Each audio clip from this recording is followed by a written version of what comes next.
Good afternoon, ladies and gentlemen. I'd like to say I'm happy to be here, but I really wish we weren't. But because we're here, what I referred to recently is this horrible opportunity that was presented to us last year. We can all agree, and the executive and I have had this conversation many times, how amazing this recovery has been.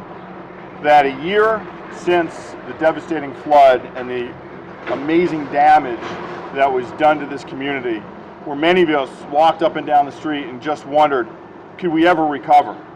The answer is in front of you. This town is thriving again and will continue to thrive and expand in ways that we hadn't imagined. All what the county executive just talked about is not about repairing and restoring this community, this town, Ellicott City, that we love. It's about making it a much better place. Safer for the folks who live here and work here, but also a better destination for those who've never been here and those who love this destination and come here regularly. This town is going to come back better than it was before. Part of that is an example of the businesses that you see on Main Street. When we walked down here just a month or so after the flood, I was communicating with a council member in a jurisdiction in Colorado whose town had experienced a fire and then a flood.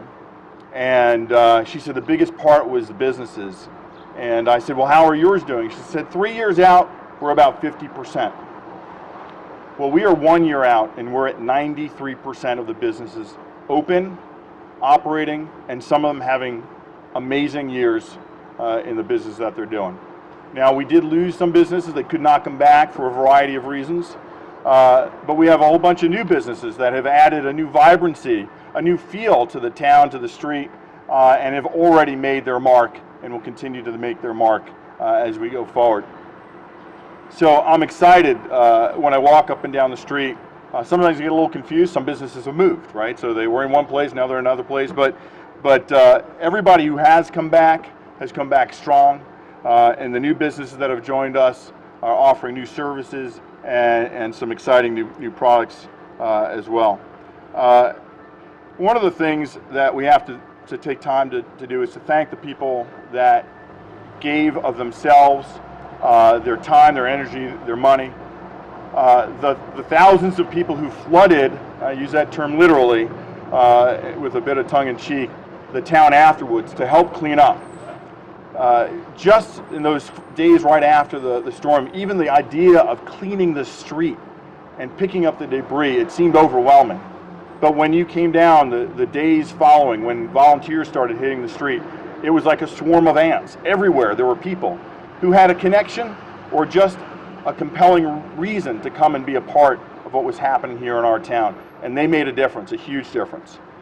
That compounded with the fact that we raised over $1.8 million from the public to support the businesses, the residents that make up this great community. That money was distributed so that people could come back, restore their businesses, and deal with the losses that they had. As the county executive said, we got a lot of projects in place, some that have already made the town better than it was before the flood, the stream beds that have been restored, but there is not much you can do, as he said also, when 6 inches of rain comes from the sky in just a couple hours. I was trying to comprehend that if you just turned your faucet on and to try to get 6 inches of rain, it's a pretty steady stream if you did it over some time, it's just a lot. It's a lot of water, and we studied that water flow deeply. I use that term a little loosely, but we went through a lot of studies to make sure that we knew where the water was coming from, where it was collecting, and from that study came all the projects the executive mentioned. I fully support the strategy that we've undertaken to study the problem, to pick those projects that will have the biggest impact, and I think the ideas that came from the community and from our county government staff, we've picked some good projects. I'm looking forward to those moving forward, and reiterate what the executive said is it will take partnership from our state and federal colleagues. And then the floodproofing, I'll put another plug in for it. There's just so much we can do as well on the street, and behind the buildings, and under the ground. Our residents and business owners and property owners need to take the steps necessary, and we're providing the education. The Army Corps of Engineers has been involved to how we flood-proof the businesses as well.